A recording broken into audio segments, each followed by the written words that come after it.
Y'all, please read. I'm an aggressive reader of books and articles. I feel like as somebody who has decided that I want to be out here with public opinions, that I have a responsibility to know as much as I can about as much as I can.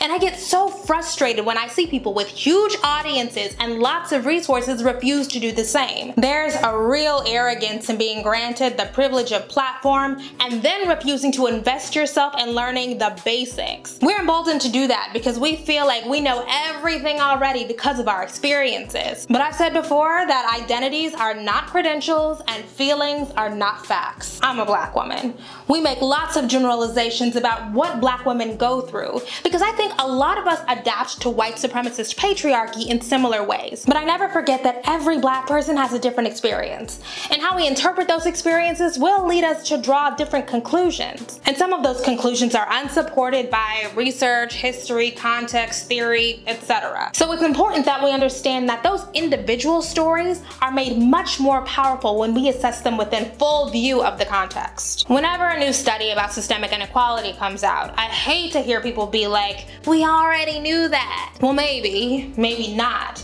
But the collection of data is important. Data is just compiling experiences to give an average of what's typical. And there are plenty of instances where we should just not trust the common knowledge. For example, there are places in this country where the common knowledge is that Mexicans are rapists who are stealing our jobs, and that's why they want to build that wall. Thankfully, there are researchers who are debunking those sorts of myths with facts and statistics. But we can't know those facts if we don't read. I read because I recognize that a lot of times I just don't have the range. There are so many conversations about blackness, gender, feminism, identity that I just don't know enough about. I'm not equipped to have those conversations. Despite the fact that I've endured almost 30 years of joy and trauma, I have to take a step back and defer to people who have done the deep dives. Expertise still matters. Study still matters. I defer to experts because I value that work. And I've learned that the more you pay attention to the folks who've dedicated an extended amount of time to studying a subject, the more interesting the conversations you're able to have about that topic, because they introduce nuance, new facts, new citations, and references. There are levels to this. I understand that folks have a very visceral reaction to being told they just don't know enough, but that's the case. Now, I do think it's important to note that the expertise that I value is not just what's found in books. It's not just what's derived through formal education. Because a lot of the sources that we're taught to deem legitimate are rooted in what Bell Hooks calls white supremacist capitalist patriarchy.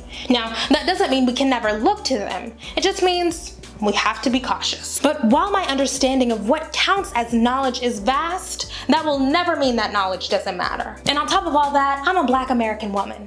There are enslaved people on both sides of my family, so I never take for granted what a privilege it is to read. I will never understand how someone with even a passing familiarity with history could fix their mouth to say that reading doesn't matter or brag about not doing it. Honestly, reading keeps me humble.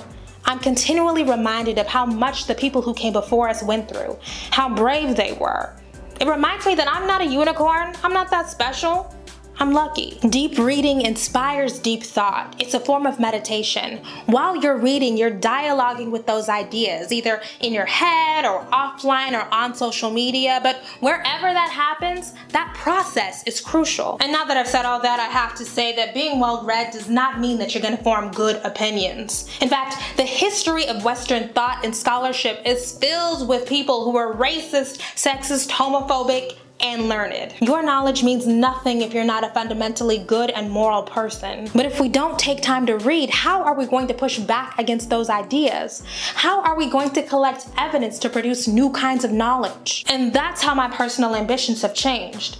I used to read to feel good and smug and smart, and now I read to do better work. And look, I say all this, but I don't look down on people who can't read as much as I do. I'm so fortunate to be able to spend my days deep inside of a book. And shout out to black women, because according to the Pew Research Center, college-educated black women are the group most likely to read a book. Thanks so much for watching, guys. I read a ton. People are always asking me what I read and why. If you want to take a look at my reading list, become a patron on our Patreon and you'll get full access to my handcrafted syllabi. Grab some merch, join us for Black Girls Gather.